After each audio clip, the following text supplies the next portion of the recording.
ceiling, and I want to say I did it. Because one thing that I know to be true from doing lots of scary ass shit is that every single moment of discomfort is only temporary, but the feeling that you get when you can lay in your bed at the end of the day, look up at the ceiling and say, I did it, that feeling equals growth. It equals confidence, it equals success, it equals fulfillment. And I know that many of you are thinking right now, like, Jen, what the hell does this have to do about visibility and being seen? I thought we were talking about social media today. Everything. Who here is actively building a personal brand right now and knows how important that is in 2026? Raise your hand high. Keep your hand up if you are posting at least one piece of content every single day.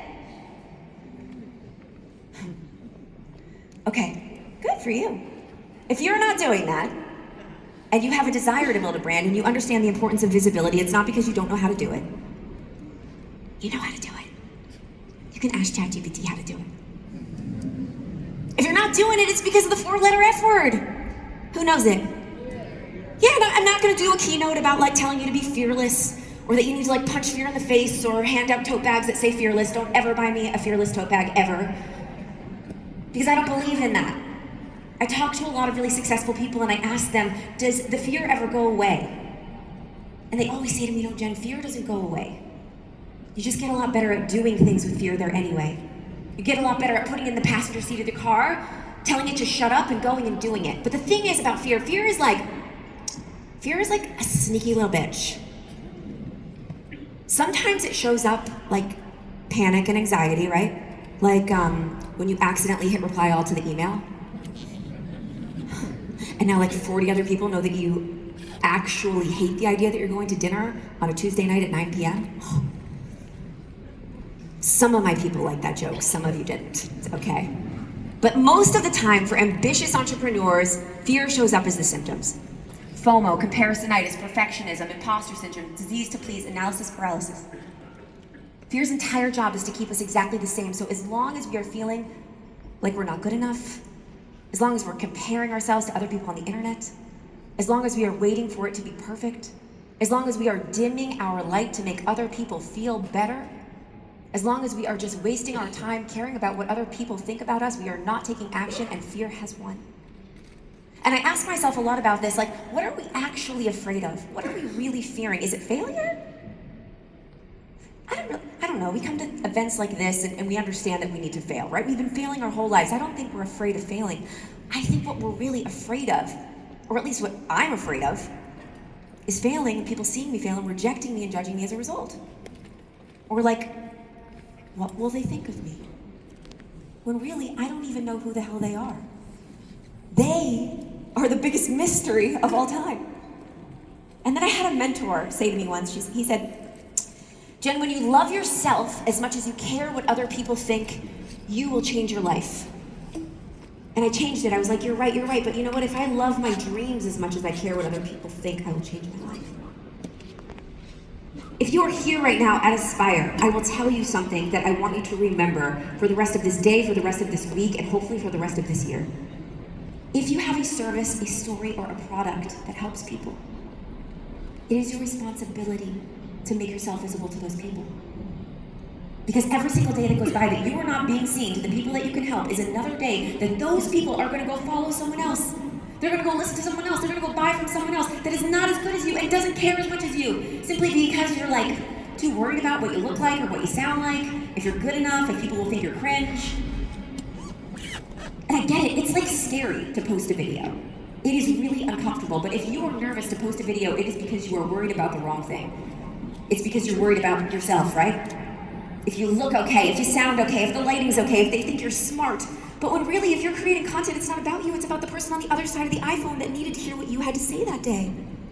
So I just focus on this acronym, HOPE, HOPE. It stands for help one person every day. If you can pick up your phone and you can talk to that one person, not millions of people, and you can pour into them and try to help them, the imposter syndrome goes away, the ego goes away, the fear goes away, and the last thing that I want to remind you of is stop comparing your damn chapter 1 to somebody else's chapter 20 on the internet.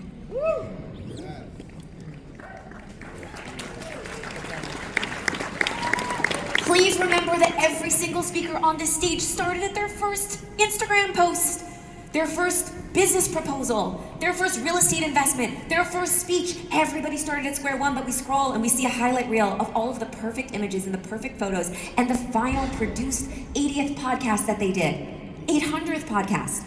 And we say, well, I couldn't possibly do it because she already did it that way, or he already did it that way. We have to start at square one. And if you don't believe me, that everybody started at a cringy, messy step one, I want you to watch this video. So, I'm gonna try again on this page when I'm talking to you guys. Like, torture for me. Hi, good morning, guys. I just tried to do Facebook Live, and I never do this, and I think I had technical difficulties, so I'm trying again. Hello, and I just need to give you a heads up that I just sat here for about 20 minutes debating if I should press record or if I should just not. Hi guys, Facebook Live, I'm trying again. So we'll see how this goes. Watching. Oh my god. I totally have food in my teeth. I just ate a salad. Another dare of the day for me. Today is my first official day of a week-long challenge to myself to do Facebook Live every single day. We just watched her evolution from bad Facebook Lives up until she got on stage.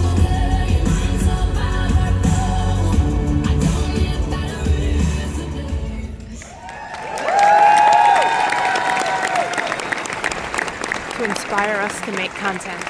I'm gonna leave you guys with my favorite quote from Stephen Pressfield.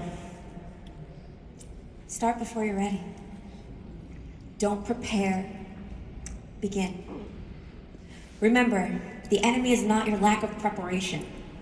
It's not the difficulty of the project or the state of the marketplace or the emptiness in your bank account. The enemy is resistance. The enemy is your chattering brain, to which, as if you give as much as a nanosecond, will start producing excuses, alibis, transparent self-justifications, and a million reasons as to why you can't, shouldn't, won't do the thing you know you need to do. Aspire. Please. Start before you're ready. I'm Jengollieb. Thank you so much.